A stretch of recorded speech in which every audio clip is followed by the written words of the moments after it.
సహోదరి సహోదరులారా, మీకు శుభవార్త. 2025 సంవత్సరంలో మొత్తం 365 అంశాలను మీతో పంచుకోబోతున్నాము. జనవరి 1వ తేదీ నుండి ప్రతిరోజు ఒక అంశము మరియు దానికి సంబంధించిన వాక్యమును పంచుకుంటాము. దయచేసి ఆ వాక్యములను వినండి, ధ్యానించండి మరియు ఆశీర్వదించబడండి. దయచేసి సబ్స్క్రైబ్ చేయండి మరియు మీ స్నేహితులతో పంచుకోండి. ధన్యవాదాలు.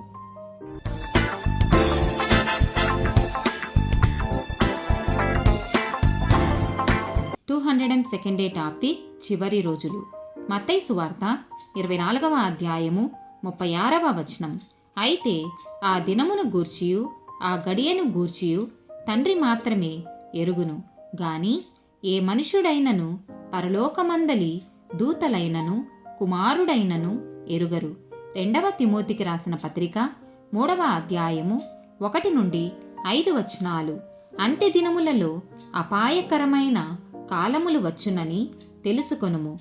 ఎలాగనగా మనుషులు స్వార్థప్రియులు, ధనాపేక్షకులు, బింకములాడువారు, అహంకారులు, దూషకులు, తల్లిదండ్రులకు అవిధేయులు, కృతజ్ఞత లేనివారు, అపవిత్రులు, అనురాగరహితులు, అతిద్వేషులు, అపవాదకులు, అజితేంద్రియులు, క్రూరులు, సజ్జన ద్వేషులు, ద్రోహులు, మూర్ఖులు, గర్వాంధులు, దేవుని కంటే సుఖానుభవమును నెక్కువగా ప్రేమించువారు, పైకి భక్తిగల వారి వలె ఉండియు దాని శక్తిని ఆశ్రయించని వారునై యుందురు.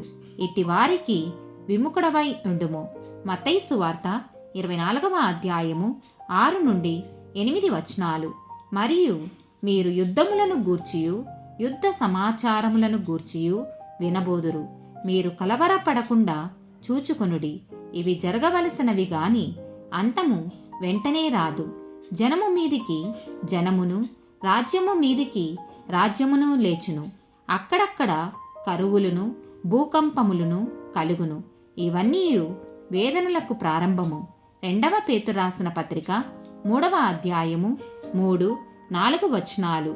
అంత్య దినములలో అపహాసకులు అపహసించుచూ వచ్చి తమ స్వకీయ దురాశల చొప్పున నడుచుకొనుచు ఆయన రాకడను గూర్చిన వాగ్దానమేమాయెను? పితరులు నిద్రించినది మొదలుకొని సమస్తమును సృష్టి ఆరంభమున నున్నట్టే నిలిచియున్నదే అని చెప్పుదురని మొదట మీరు తెలుసుకొనవలెను. 1 తిమోతికి రాసిన పత్రిక 4వ అధ్యాయము 1వ వచనం. అయితే కడవరి దినములలో కొందరు అబద్ధికుల వేషధారణ వలన మోసపరచు ఆత్మల యందును. 2వ తిమోతికి రాసిన పత్రిక 4వ అధ్యాయము 3-4 వచనాలు. ఎందుకనగా జనులు హితబోధను సహింపక దురద చెవులు గల వారై తమ స్వకీయ దురాశలకు అనుకూలమైన బోధలకును తమ కొరకు పోగు చేసుకొని సత్యమునకు చెవినీయక కల్పనా కథల వైపునకు తిరుగు కాలము వచ్చును. ఆమేన్.